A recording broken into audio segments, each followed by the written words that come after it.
काही दिवसांपूर्वी आपण एक व्हिडिओ केला होता ज्याच्यामध्ये अर्थमंत्री निर्मला सीतारामन यांनी जीएसटीची परिषद झाल्यानंतर सेकंड हँड गाड्यांवरती 18% जीएसटी लावण्याची घोषणा केली होती।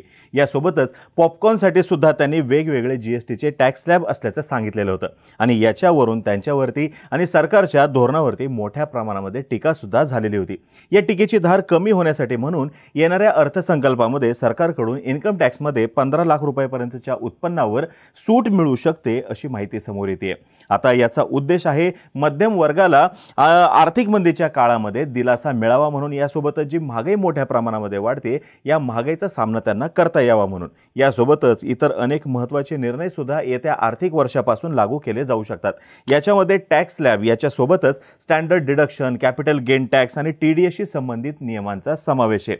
जर 15 लाख रुपयांपर्यंतच्या उत्पन्नावरती इन्कम टॅक्समध्ये सूट मिळाली तर त्याचा नेमका काय परिणाम होऊ शकतो, सरकार असा निर्णय घेण्याचा का विचार करतंय, यासोबतच येणाऱ्या आर्थिक वर्षापासून कोणकोणते महत्त्वाचे बदल होणार आहेत या सर्वाची माहिती आज आपण घेऊयात।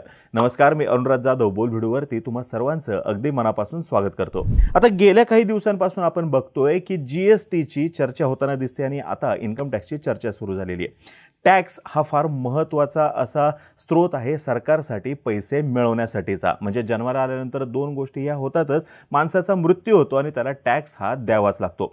या टॅक्सचे दोन प्रकार असतात, एक आहे प्रत्यक्ष कर, दुसरा आहे अप्रत्यक्ष कर। प्रत्यक्ष कर म्हणजे काय, जो दुसऱ्यावरती ढकलता येत नाही, स्वतःला द्यावा लागतो तो टॅक्स। म्हणजे इन्कम टॅक्स जो आहे हा आपल्याला स्वतःला द्यावा लागतो, दुसऱ्यावरती तो ढकलता येत नाही, म्हणून हा प्रत्यक्ष कर जो पगारावरती प्रत्येकजण देत असतो। आणि दुसरा जो आहे तो म्हणजे अप्रत्यक्ष कर, जो दुसऱ्यावरती ढकलता येतो त्याला अप्रत्यक्ष कर म्हणलं जातं। उदाहरणार्थ जीएसटी, आणि या जीएसटीचीच आता जी परिषद झाली होती त्या परिषदेमध्ये जुन्या गाड्यांवरती 18% टॅक्स, पॉपकॉर्नवरती जर का ते पॅकेज नसेल, सुटे जर का पॉपकॉर्न असतील, अनब्रँडेड असतील त्याच्यावरती 5% जीएसटी, मसालेदार जर का असतील तर 12% जीएसटी, आणि जर का कॅरेमल वगैरे टाकलेलं असेल तर 18% जीएसटी असा सरकारकडून निर्णय घेण्यात आलेला आहे। सरकारनं आता इन्कम टॅक्सच्या बाबतीत सुद्धा काही महत्त्वाचे निर्णय घेतले ज्याची अंमलबजावणी येत्या आर्थिक वर्षापासून होऊ शकते।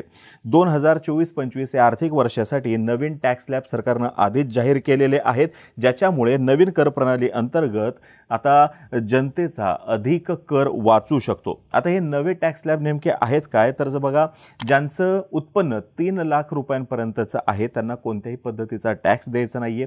3,01,000 रुपयापासून ते 7 लाख रुपयापर्यंत त्यांना 5% टॅक्स द्यावा लागेल। यासोबतच 7,01,000 रुपयापासून ते 10 लाख रुपयापर्यंत 10% टॅक्स बसणार आहे। 10,01,000 रुपयापासून ते 12 लाखापर्यंत 15% टॅक्स द्यावा लागणार आहे। 12,01,000 रुपयापासून 15 लाखापर्यंत 20% टॅक्स द्यावा लागणार आहे। आणि 15 लाखाच्या वर जर का उत्पन्न असेल तर त्याच्यावरती 30% टॅक्स हा द्यावा लागणार आहे।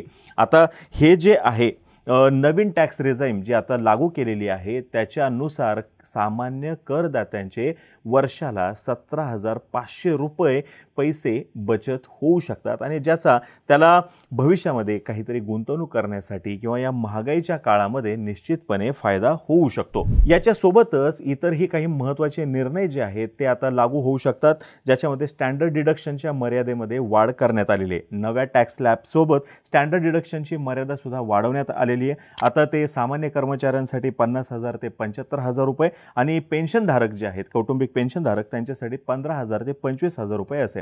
आता या स्टँडर्ड डिडक्शनमध्ये वाढ झाल्यामुळे जे पगारदार आहेत किंवा जे पेन्शनर करदाते आहेत तेव्हा त्या सगळ्यांना नव्या कर प्रणाली अंतर्गत, ज्याला न्यू टॅक्स रेझाईम असं म्हणलेलं आहे, त्याच्या अंतर्गत अधिक फायदा होऊ शकतो असं सरकारनं म्हटलेलं आहे। त्याच्या पुढचा महत्त्वाचा मुद्दा आहे तो म्हणजे कॅपिटल गेन टॅक्सच्या नियमामध्ये केलेल्या बदलाचा, त्याला भांडवली नफा कर असं सुद्धा म्हटलं जातं। भांडवली नफ्यावरील कर सुलभ करण्यासाठी नवे नियम जे आहेत ते आता लागू केले जातील। शॉर्ट टर्म कॅपिटल गेनवरती STCG 20% कर लावला जाणार आहे। दीर्घकालीन भांडवली नफ्यावरती म्हणजे LTCG याच्यावरती 12.5% कर लावला जाणार आहे। एका आर्थिक वर्षामध्ये 1.25 लाख रुपयांच्या इक्विटी लिंक्ड LTCG नफ्यावरती कोणताही कर मात्र लावला जाणार नाहीये। यासोबतच सरकारकडून विवाद से विश्वास स्कीम 2.0 ही सुद्धा लागू केली जाणार आहे। म्हणजे खूप साऱ्या जणांचे इन्कम टॅक्स डिपार्टमेंट सोबत छोट्या छोट्या मुद्द्यांवरून वाद होतात, संघर्ष जो आहे तो सुद्धा होत असतो। मग त्याच्यामुळे त्यामुळं हे टॅक्स डिस्प्यूट जे आहेत हे रिझॉल्व्ह करण्यासाठी विवाद से विश्वास स्कीम 2.0 ही सुद्धा लागू करण्यात आलेली आहे, ज्याच्यामुळे जे टॅक्स पेयर आहेत त्यांना टॅक्स भरण्यासाठी अधिक सुलभता मिळू शकते। यासोबतच इतर ज्या अनावश्यक बाबी आहेत त्या सुद्धा त्यांना टाळता येऊ शकतात। एकूणच सामान्य करदात्यांचा त्रास याच्यामुळे वाढेल आणि याचा परिणाम असा होईल की जास्तीत जास्त लोक टॅक्स भरतील। खूप सारे जण आपले इथं टॅक्स भरण्याचं टाळतात कारण की एकूण प्रक्रिया जी आहे ही खूपच क्लिष्ट आहे, वेगवेगळे प्रश्न आहेत, वेगवेगळ्या टर्म्स ज्या आहेत त्या समजत नाहीत। मग अशा वेळेस याला विवाद से विश्वास याचा निश्चितपणे फायदा होऊ शकतो।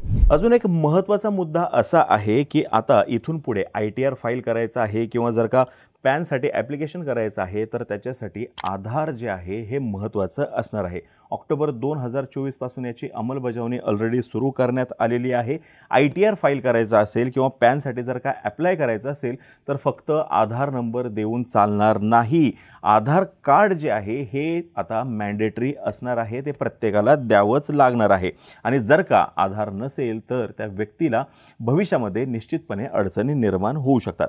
आता बघा, आपल्या देशामध्ये लाखो नोकरदार कर्मचारी जे आहेत यांना TDS मध्ये सुद्धा कुठेतरी दिलासा मिळेल अशी अपेक्षा होती, तर येणाऱ्या काळामध्ये त्यांच्या पगारातून TDS ची जी वजावट आहे ते सुद्धा ते कमी करू शकणार आहेत। याच्यावरती उपाय म्हणून केंद्रीय प्रत्यक्ष कर मंडळानं असं केलेलं आहे की नवीन फॉर्म जो आहे 12BAA हा जारी केलेला आहे। कर्मचाऱ्यांना पगारातून कापलेली TDS ची रक्कम जर का कमी करायची असेल तर त्यांना हा फॉर्म भरावा लागेल आणि त्यांच्या जो टॅक्स भरणारा आहे किंवा ज्याच्या तिकडे ते नोकरी करतात त्यांच्याकडे तो सबमिट करावा लागेल।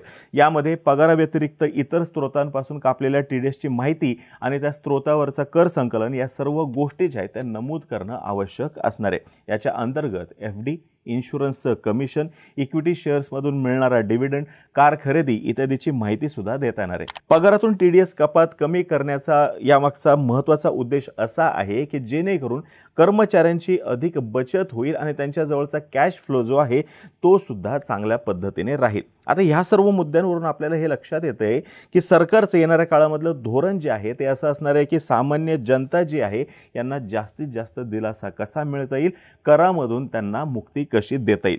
भारतामध्ये सर्वाधिक इन्कम टॅक्स भरणारा जो वर्ग आहे त्याचं उत्पन्न 10 लाखाच्या आसपास आहे आणि त्यांना या टॅक्स स्लॅबचा मोठ्या प्रमाणामध्ये फटका बसतो, TDSचा सुद्धा त्यांना फटका बसतो। सरकारच्या या नवीन टॅक्स रिजाईममुळे आता असं म्हटलं जाते की सामान्य करदात्याचे 2 पैसे वाचतील आणि या महागाईमध्ये त्यांना दिलासा मिळू शकेल। महागाई जर का आपण बघितली, गेल्या काही काळापासून महागाई सातत्याने वाढताना दिसतीये, पण ज्या गतीने महागाई वाढतीये त्या गतीने या सामान्य पगारदारांचे पॅकेजेस मात्र वाढत नाहीयेत। पॅकेज आहे त्या ठिकाणी आहे किंवा अगदी कासव गतीने पुढे सरकते आणि महागाई मात्र सशाच्या गतीने पुढे सरकते आणि दुसऱ्या बाजूला टॅक्स सुद्धा त्यांना द्यावा लागतोय। GSTच्या माध्यमातून सरकार टॅक्स कलेक्ट करते, इन्कम टॅक्सच्या माध्यमातून सरकार टॅक्स कलेक्ट करण्याचा प्रयत्न करते, म्हणजे सगळीकडून या सामान्य करदात्याची कोंडी होत होती आणि म्हणून सामान्य करदात्यांमध्ये जो रोष आहे तो कमी करण्यासाठी सरकारनं आता ही न्यू टॅक्स रिजाईम यासोबतच TDS मध्ये दिलासा देण्याचं ठरवलेलं आहे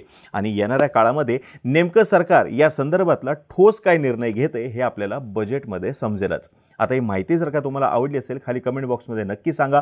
तोपर्यंत आम्हा सर्वांची व्हिडिओ जास्तीत जास्त लोकांपर्यंत पोहोचवा आणि चॅनलला सबस्क्राइब करायला विसरू नका। धन्यवाद।